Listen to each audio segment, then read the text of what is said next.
वजारत सेहत ने रियासतों के दरमियान सफर, फिजाई और बहरी रास्ते से आने वाले मुसाफिरों को 14 दिन क्वारंटाइन और 7 दिन के होम आइसोलेशन की दी हिदायत।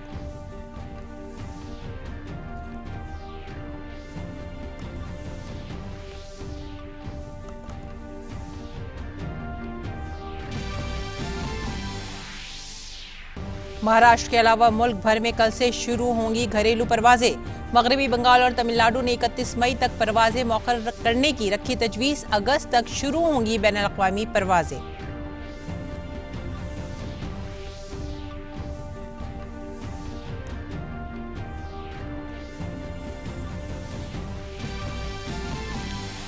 रेलवे आइंदा 10 दिन में 36 लाख महाजिर मजदूरों को पहुंचाएगा उनके घर। अब तक 46 लाख को मंजिल पर पहुंचाया गया। खुसूसी ट्रेनों के लिए बुकिंग जारी।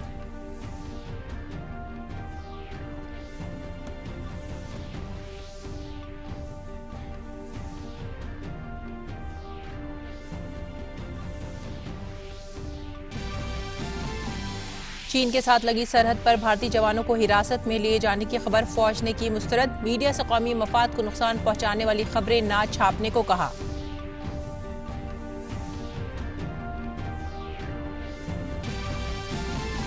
जम्मू कश्मीर के बडगाम में लश्कर तैयबा के मॉड्यूल का पर्दाफाश। दहशतगर्दों के 4 मददगार बेरवा इलाके से गिरफ्तार।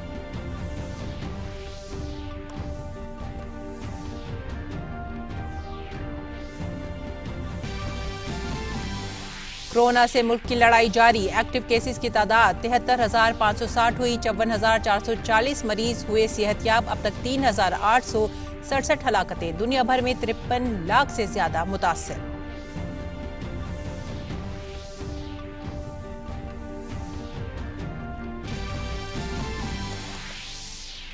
और जम्मू कश्मीर, केरल, साहिली कर्नाटक में ईद आज। बाकी मुल्क में कल मनाई जाएगी ईद। जामा मस्जिद के इमाम ने घर पर नमाज पढ़ने की अपील की।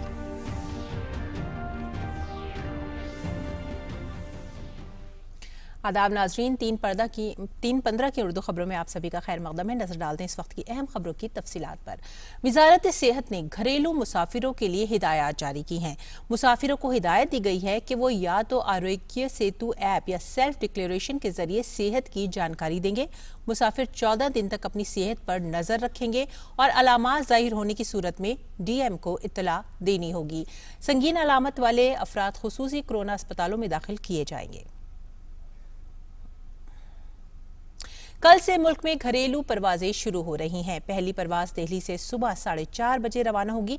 हालांकि महाराष्ट्र ने कहा है कि उसके यहां 31 मई तक घरेलू परवाजें बंद रहेंगी। मगरबी बंगाल और तमिलनाडु हुकूमत ने मरकज से गुजारिश की है कि उनके यहां भी 31 मई तक परवाजें शुरू न की जाएं।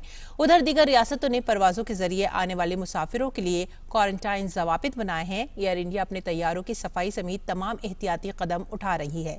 याद रहे कि एयरलाइंस के लिए लाजमी किया गया है कि वो अपने तैयारों को अच्छी तरह सैनिटाइज करें। एयरपोर्ट अथॉरिटी ऑफ इंडिया ने भी मुसाफिरों के लिए गाइडलाइन जारी की हैं। उधर शहरी हवाबाजी के मरकजी वजीर हरदीप सिंह पुरी ने इशारा दिया है कि बैनुल अक़वामी परवाजें 2-3 माह में शुरू हो जाएंगी। वंदे भारत मिशन के तहत गैर मुल्कों में फंसे भारतीयों की घर वापसी का सिलसिला लगातार जारी है। ओमान की राजधानी मस्कत से बिहार और झारखंड के लोगों को लेकर एक खुसूसी तैयारा गया हवाई अड्डे पहुंचा। मेडिकल टीम ने मुसाफिरों का चेकअप किया। इन मुसाफिरों को क्वारंटाइन सेंटर मुंतकिल कर दिया गया है।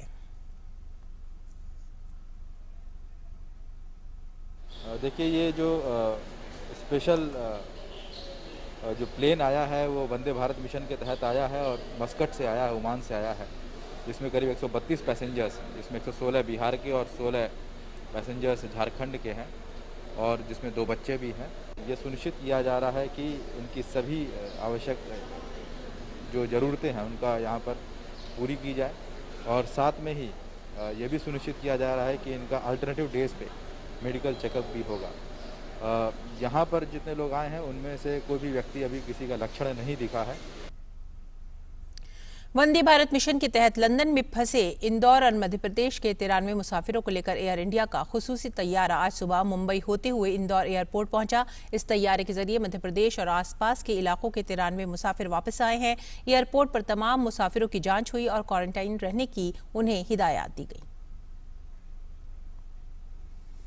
और इस बीच रेलवे आइंदा 10 दिन में 36 लाख मजीद महाजिर मजदूरों को उनकी मंजिल तक पहुंचाएगा। रेलवे अब तक 46 लाख महाजिर मजदूरों को उनके घर पहुंचा चुकी है। उधर 1 जून से चलने वाली 100 जोड़ी खुसूसी ट्रेनों के लिए बुकिंग का सिलसिला भी जारी है। अब तक सिर्फ 10 ट्रेनों में ही मुकम्मल बुकिंग हुई है और 190 ट्रेनों में अभी भी सीटें दस्तयाब हैं। असम से महाजन मजदूर आज श्रमिक स्पेशल ट्रेन के जरिए यूपी के मेरठ पहुंचे। ये मुसाफिर रामपुर, मेरठ और शामली के हैं। स्टेशन पर तमाम मुसाफिरों की थर्मल स्क्रीनिंग की गई। इन सबको बसों के जरिए क्वारंटाइन सेंटर मुंतकिल कर दिया गया।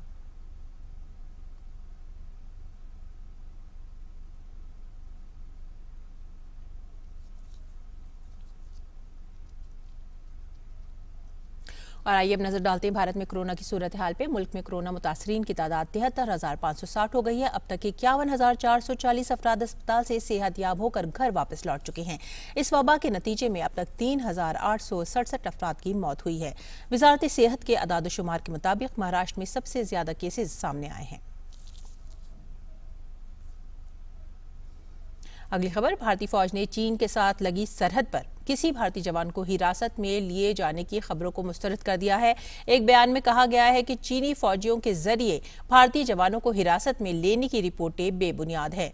फौज के तर्जुमान ने मीडिया को मुतनब्बा किया है कि वो इस तरह की बेबुनियाद खबरें ना दें जिनसे कौमी मफाद को नुकसान पहुंचता हो। इससे पहले फौज के सरबराह जनरल मनोज मुकुंद नरवाने ने लद्दाख में वाक़े 14वीं कोर के सदर दफ्तर का दौरा किया था। उन्होंने लाइन ऑफ एक्चुअल कंट्रोल पर फौजियों की तैनाती का भी जायजा लिया था।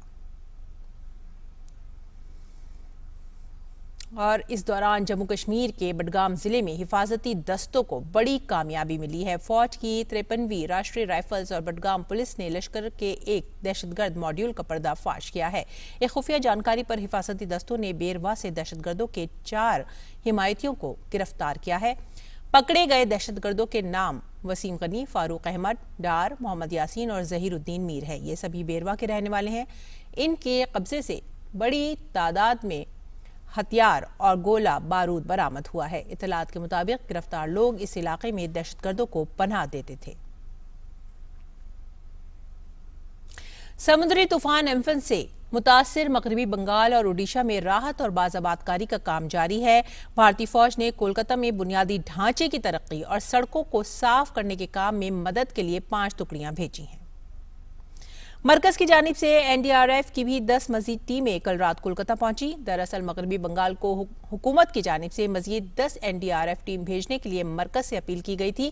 पहले ही रियासत में 26 एनडीआरएफ टीमें राहत और बचाव कामों में लगी हुई हैं। तूफान की वजह से रियासत के 6 अजला में राहत और बहाली का काम जारी है। उधर ओडिशा के वजीर आला नवीन पटनायक ने राहत और बचाव में मदद के लिए 500 मेंबरों की एक टीम भेजी है। श्रीलंका में भारतीय सफीर गोपाल बागले ने कहा है कि भारतीय हुकूमत ने कोरोना बुहरान के दरमियान इक्तिसादी तरक्की के लिए श्रीलंका की मदद की ख्वाहिश जाहिर की है। वजीर आजम मोदी ने श्रीलंका के सदर के साथ टेलीफोन पर गुफ्तगू में हर मुमकिन मदद की यकीन दहानी कराई थी। अपने वालिद को साइकिल पर बिठाकर 1000 किलोमीटर से ज्यादा का सफर तय करने वाली 15 साला ज्योति की सलाहियतों को निखारने के लिए वजीर कानून रविशंकर प्रसाद ने वजीर खेल किरण रिजिजू से बात की है। वजीर खेल ने इसके जवाब में कहा है कि मैं आपको यकीन दहानी कराता हूं, ज्योति कुमारी के ट्रायल के बाद SAI के अफसरान को साइकिलिंग फेडरेशन से रिपोर्ट तलब की गई है। अगर मुमकिन हुआ तो उन्हें दिल्ली में IGI स्टेडियम अहाते में कौमी साइकिलिंग अकेडमी में जगह दी जाएगी।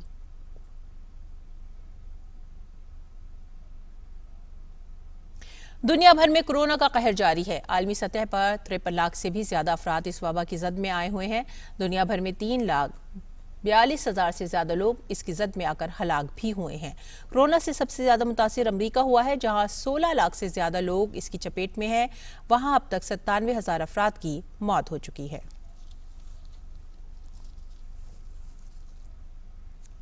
नाजरीन, रमजान का महीना आज अपने इख्तिताम को पहुंच रहा है। ये पूरा महीना इबादतों के लिए वक्फ रहा। अब जबकि इसकी रुखसत की घड़ी आ गई है तो ये वक्त अपना मुहासबा करने का है।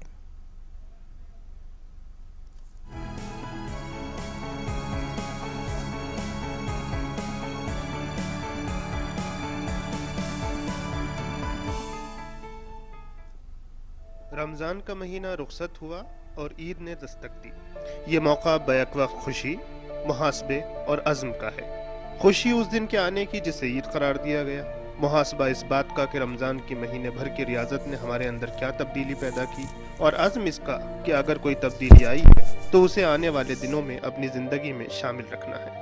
रमज़ान की रुखसत दरअसल किसी तरबियती अमल के मुकम्मल होने जैसा है, जहाँ एक तरफ इस बात पर इत्मीनान होता है कि तरबियत का सिलसिला पूरा हुआ, वहीं ये बात जिम्मेदारी का बार महसूस कराती है कि अब मैदान अमल में इस तरबियत को काम में लाना है। ईद रमज़ान की इबादत का इनाम भी है और रमज़ान की तरबियत से ताज़ा दम होकर निकले लोगों के लिए अमली दौर में पहला कदम भी। रमज़ान रुखसत हुआ, वो पाबंदियाँ उठा ली गईं जो इस माह सख्ती से आयत थी। अब इम्तिहान की नौयत बदल चुकी है और ये देखा जाना है कि इस आजमाइश ने नफ्स को काबू में रखने, बुराइयों से परहेज करने, अच्छाइयों पर अमल और अपने बातिन को पाक करते रहने का मिजाज पैदा किया है या नहीं। किसी सख्त तरबियत से गुजरने के बाद भी अगर इंसान को ये महसूस हो कि उसमें कोई नई सलाहियत या इस्तेदाद पैदा नहीं हुई, तो उसे गंवाने का एहसास होता है। वो वक्त गंवाने का जो उस दौरान गुजरा, वो मौका गंवाने का जो उस तरबियत से हासिल हुआ था, और साथ ही ये बात भी जहन में कुलबुलाने लगती है कि मेरे ज़र्फ में कहाँ कमी रह गई जो सब कुछ होते हुए भी मेरे हिस्से में कुछ ना आ सका। बस रमज़ान भी एक तरबियत है, हर उस काम के करीब न जाने की जो अच्छाई से दूर करे, दूसरों की खबरगिरी करने की, भूखों की ज़रूरत महसूस करने की, मजबूरों और महरूमों की दादरसी करने की, ऐबों पर पर्दा डालने की, अमन सुलह का मिजाज अपनाने की, ख्वाहिशात नफ्स को खुद पर गालिब न होने देने की और रूह को इतना तवाना करने की कि जिस्म उसके ताबे रहे। एक ऐसा इंसान तैयार करना इस तरबियत का मकसद ठहरा जिसकी रूह का दामन बुराइयों से दागदार न होने पाए और ज़ाहिरी ज़िंदगी में उसके अखलाक और खुलूस से दूसरे इंसान फैज़याब हों। रमज़ान का आखिरी दिन इस बात का तयन करने का दिन है कि इनमें से कितनी चीज़ें हम हासिल कर पाए हैं। मालिक अख्तर, DD न्यूज़।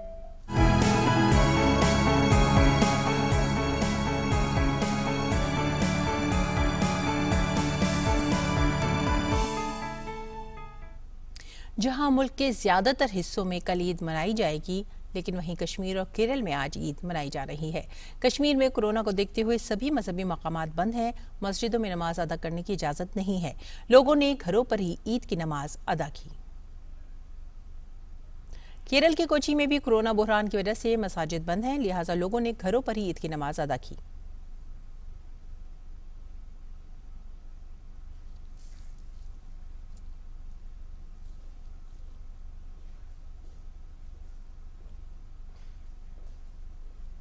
राजधानी दिल्ली की जामा मस्जिद के शाही इमाम सैयद अहमद बुखारी ने लोगों से नमाज अदा करने के लिए मस्जिदों में न आने की अपील की है। उन्होंने कहा है कि कोरोना की वजह से लोगों को नमाज घर पर ही पढ़नी चाहिए। ऐलान करता हूं कि ईद उल फितर 25 मई 2020 ईद के रोज इंशाअल्लाह होगी। मशरिक़ वस्ता में भी आज ईद अक़ीदत और एहतराम के साथ मनाई जा रही है। सऊदी अरब, मुत्तहिदा अरब इमारात, अम्मान, कुवैत, बहरीन, कतर में आज लॉकडाउन के दरमियान लोगों ने घर पर ही ईद की नमाज अदा की। गौरतलब है कि कोरोना वायरस के मद्देनजर खलीजी ममालिक में ईद के दिन कर्फ्यू नाफिज किया गया है और मस्जिदों को बंद रखा गया है। वहीं मुख्तलिफ ममालिक के सरबराहों और मजहबी रहनुमाओं ने लोगों से अपील की थी कि कोरोना वायरस की वजह से वो घर पर ही ईद की नमाज अदा करें।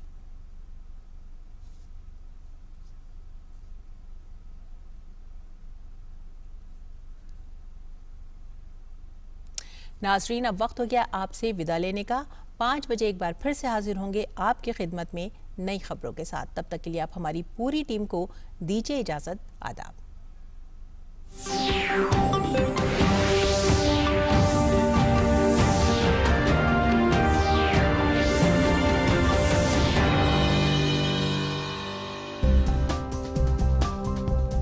भीम ऐप का प्रयोग करके हम अपने नगद लेन देन को बहुत ही आसान बना सकते हैं।